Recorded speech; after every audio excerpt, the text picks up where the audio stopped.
Welcome back, everybody. Today, we'll be discussing the Jordan 1 Lost and Found, aka the Jordan 1 Chicago Reimagined once again. Specifically, we'll be discussing whether it should sell or hold the Jordan 1 Lost and Found and why that is. To preface this, if you guys enjoy these types of videos regarding the market, reselling, and even info on how to acquire these limited products, be sure to subscribe and enable post notifications. This way, you're always 100% updated. Furthermore, for more urgent updates like the recent shock drops we've seen, follow my Twitter, KeithAdam10, and also Personals for You. And of course, for early information, before these drops actually occur, Endurance has your back, such as the shock drop for the Jordan 11 Cherry.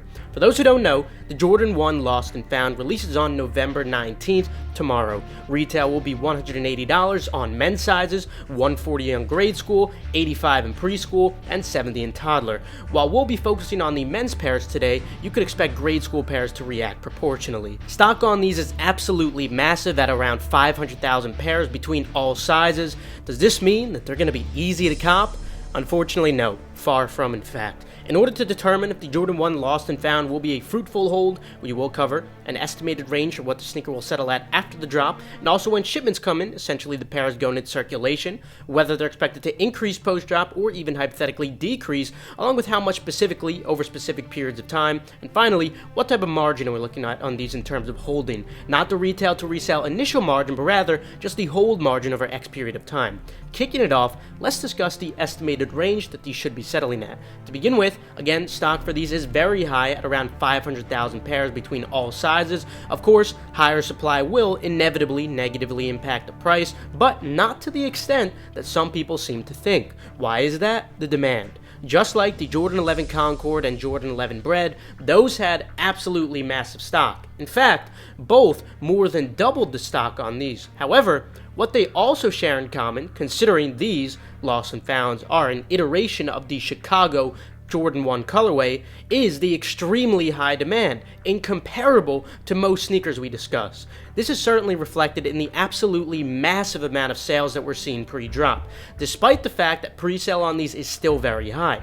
Consequently, there's also a very consistent amount of high bids right below the lowest asks. If any data we've perused over the years screams high demand, it's this. When StockX loads the sales, they always load a finite amount, and typically you're able to see how many sales were in the recent hour. But these have so many sales, despite the high pre-sale, that you can't even see the total amount of sales within 1 hour. There's just too many to make the cutoff. Hence, despite the massive stock, I'm still expecting these to be very profitable with a great margin, full throttle. Now, regarding a specific range, prices have already seen the vast majority of their pre-drop decrease since it is the day before, although I would expect another 5% or so decrease later today as Flex app reservations do go out. Nonetheless, this leaves the current average at about $363 for sizes 8 to 12, but of course, this is only the pre-drop average. Now, with a drop like this, you're probably going to have a pretty busy day, especially if you're cooking in-store too.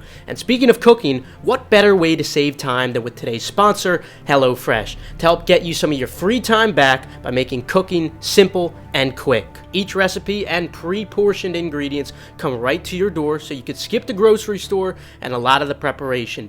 If you're a workaholic like me, you'll often find yourself extremely busy. HelloFresh has been an absolute lifesaver for me with their quick and easy options like 20-minute meals and easy cleanup recipes, which allow you to get right back to work or even spend more time with family around the dinner table with loved ones and less time in the kitchen.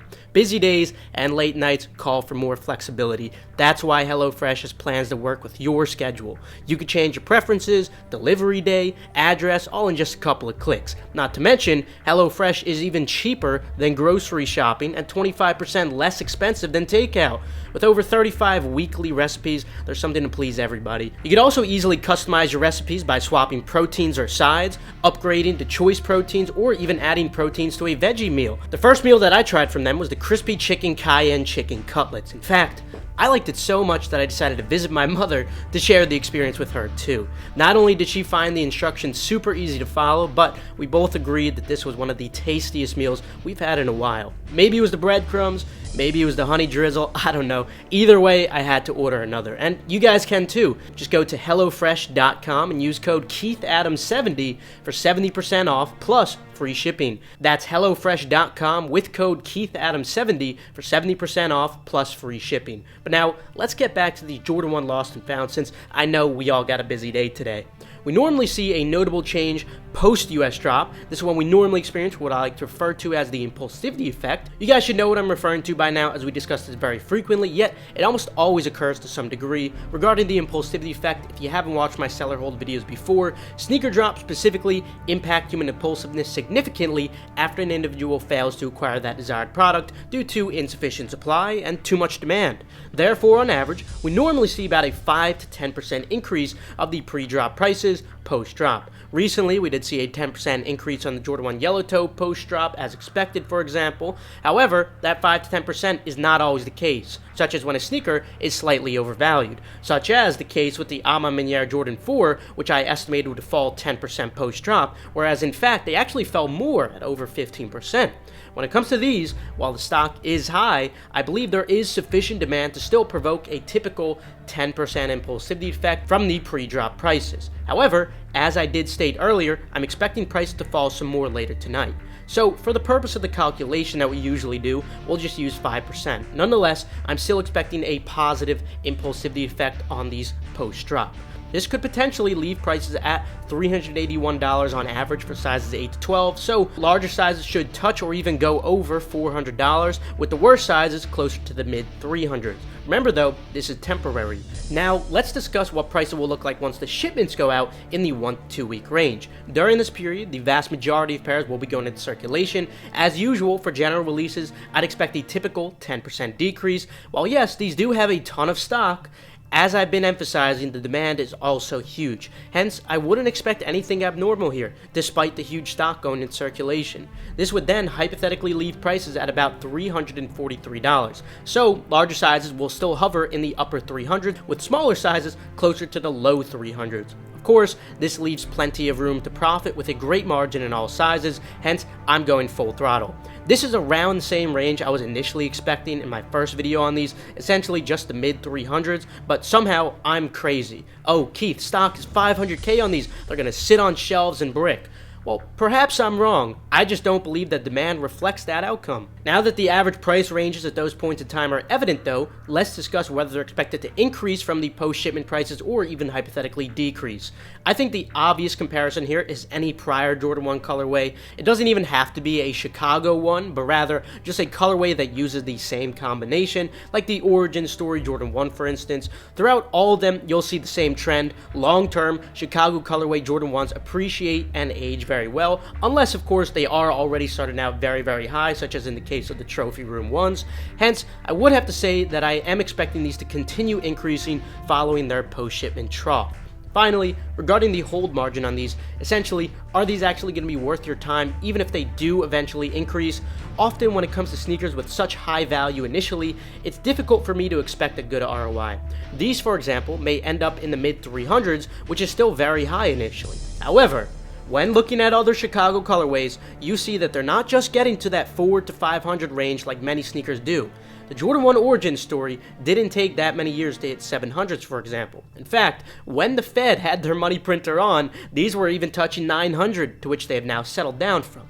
I'd say it's pretty reasonable to at least expect these lost and founds will eventually hit 500, perhaps even in the 1 to 2 year range. This alone would allow for a 42% ROI, which is definitely above average. That's what we want to see.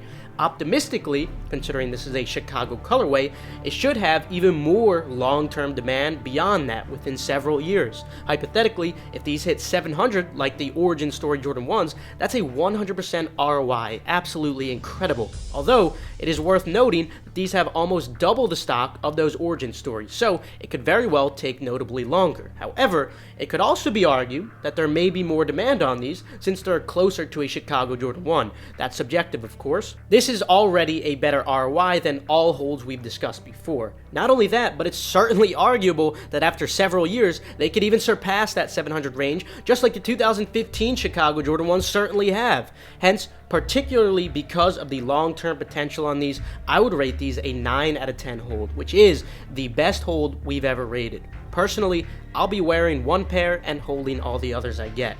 Also, just a note in general for anyone considering holding any items who do have low capital, you should never hold anything in general if you don't have sufficient capital to go for as many drops as possible at your full potential without holding back. If you do need money to go for all drops, try to sell these as soon as possible during that impulsivity effect. Let me know what you guys are doing with your pairs down in the comments below. Since this is a discussion at the end of the day, I can't predict the future. That's just my personal analysis based on the data that I've acknowledged. We have a lot of brilliant minds watching the video right now, so I implore you to leave your notes down in the comments below. Lastly, just a quick heads up that since this Jordan 1 Lost and Found is dropping soon and Snipes will be releasing them, we will be restocking limited copies of Gargantua AIO tonight, November 18th at 8 p.m. Eastern Time. If you're interested, just follow the Twitter with notifications enabled. Anyway, that'll conclude it for today. Feel free to leave a like if you enjoyed, or perhaps if you learned a thing or two, subscribe and enable post notifications. This way you stay 100% updated on all hyped releases. And of course, feel free to check out HelloFresh.com with my code KeithAdams70, linked in the description below. With that though, I'll see you guys later. Have a fantastic rest of your day, and of course, good luck on these, or if you already copped, congratulations.